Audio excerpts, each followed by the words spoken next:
El menhir. El menhir es el monumento más primigenio, más sencillo, más lejano de toda utilización o elaboración. Es una arquitectura no habitable, pero intrínsecamente con una capacidad comunicativa bastante grande. En cambio, la cueva constituye un principio opuesto, es la arquitectura con una necesidad de hábitat, una arquitectura muda sin ningún significado. Origen y límites de la arquitectura. Discrepan investigadores y críticos sobre cuál sea el origen y la esencia misma de la arquitectura, si es el menhir, la cueva o la cabaña, entendiéndonos como símbolos físicos del arte y el cobijo de la racionalidad.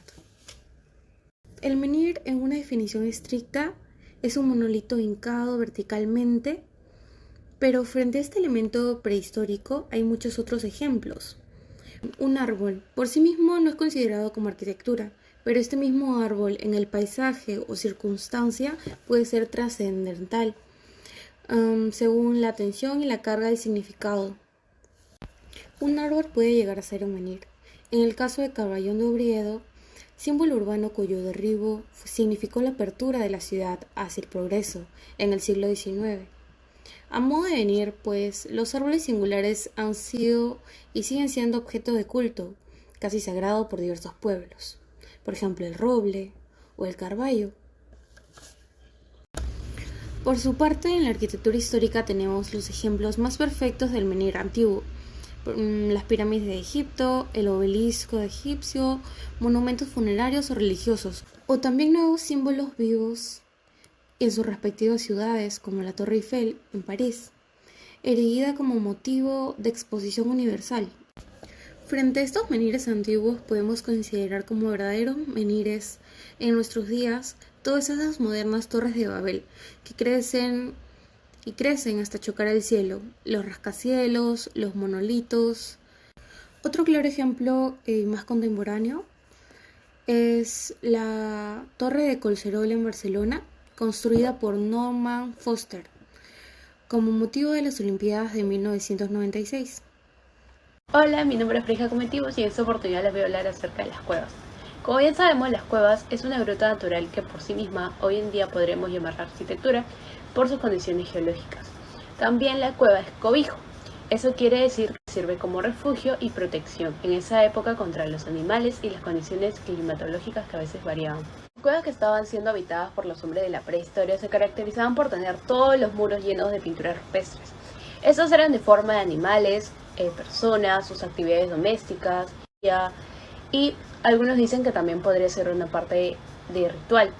Estos tendrían tres finalidades. Una de ellas es la estética, la mágica y la propiciatoria. Esto nos lleva a pensar de cómo las personas nómadas se convierten en sedentarias. Esto se explica muy fácilmente mediante la retirada de las nieves. Cuando esto sucede se generan nuevos climas que las personas ven nuevas oportunidades de generar recursos mediante la agricultura, la ganadería y con ello trae la domesticación de animales. Asimismo, se empiezan a ver las primeras manifestaciones arquitectónicas de carácter permanente, como lo son los sepulcros. Cuando hablamos de cuevas nos podríamos referir a dos tipos de cuevas, las cuevas totémicas y las cuevas funerarias. Para empezar, hablando de las cuevas totémicas, podríamos decir que estas son construcciones o excavaciones con naturaleza mágica, que están bajo tierra o bóveda celeste. Mientras que las cuevas funerarias son conocidas como la casa de los muertos, pensadas para la eternidad. Estas se dan bajo tierra o pueden estar al aire libre y también se representa mucho la arquitectura megalítica. Ejemplos de estas tenemos por parte de la cueva totémica, la de Altamira, el cual tenemos un arte rupestre cuaternario de hace más de 15.000 años, y por otro lado tenemos la cueva funeraria, el cual está conformado por 15 monolitos verticales de gran tamaño. También podríamos hablar de las cuevas creadas por el hombre. Estas se encuentran en las cuevas históricas. Como ejemplo tenemos la cueva de Hatshepsut y la cueva de Abu Simbel. Por otro lado tenemos la cueva contemporánea, que es el Valle de los Caídos, y también el proyecto para la Ciudad de la Cultura en Santiago de Compostela. Hola, mi nombre es Vania Peralta y yo voy a hablarles sobre el tema de las cabañas. Bueno, como sabemos, en la época del Neolítico el hombre empieza a desarrollar una vida fuera de las cuevas, dejando de lado sus antiguas costumbres y generando nuevas técnicas de recolección de recursos que permitirán que su vida se abra a nuevas posibilidades. Las nuevas formas y materiales hallados para mejorar la elaboración de herramientas serán una pieza clave para que el hombre busque asentarse fuera de las cuevas. Además, debemos recordar que esta decisión se ve influenciada por otras razones. Una de ellas es la agricultura y el arado, ya que debido a la gran producción de alimentos, el hombre es capaz de dedicar su tiempo a otras actividades. Y es así como nacen las primeras construcciones y sistemas constructivos. Hablando de este tema, es muy importante mencionar los castros celtas. Estos fueron hechos en el periodo del primer milenio antes de Cristo y en su mayoría están ubicados al noroeste de España. Los castros son recintos fortificados construidos en altura con motivos defensivos.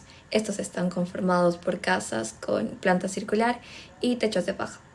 Además, como ejemplos tenemos los castros de Santa Tecla en Galicia y los castros de Coaña en Asturias. Por otro lado tenemos las tiendas. Estos eran espacios improvisados muy similares a los que tenemos hoy en día.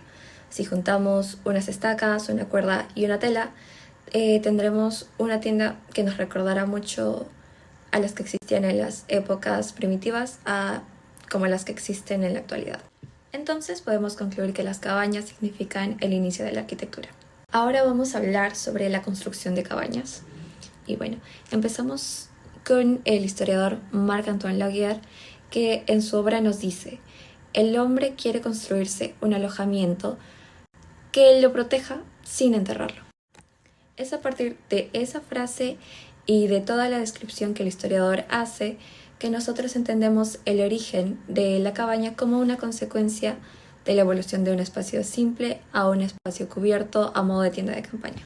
Ahora es importante que para poder entender todo este proceso nosotros sepamos distinguir las diferencias entre cubierta y cerramiento y que estas dos nos van a permitir la existencia de dos formas constructivas. Primero, la forma vertical, que vendrían a ser los muros que van a estar colocados sobre una plataforma, y segundo, la forma horizontal, que vendrían a ser el techo y la cubierta. Y para que estos dos se generen, es importante que sepamos que debemos comenzar asentando una plataforma que delimite el espacio. Además, también debemos entender la diferencia entre elemento sustentante y cerramiento, con el fin de que el soporte sea constante y que funcione como cerramiento en el caso del muro o solo como pilar en el caso de la columna. Hablando de los muros, debemos tener en cuenta dos cosas importantes: la forma y los materiales. Dentro de estos tenemos el barro, que puede ser aplicado en forma de ladrillo o de adobe con la técnica de albañilería, y también tenemos la piedra, que la técnica de obra se llama cantería y la técnica de corte estereotomía. Finalmente tenemos la madera, que se aplica con la técnica de la carpintería. Luego tenemos los tipos. Tenemos la tapia, que viene a ser el muro de tierra, tenemos el ciclopio, que viene a ser el muro de piedras grandes, y finalmente tenemos la mampostería, que viene a ser el muro de piedras pequeñas.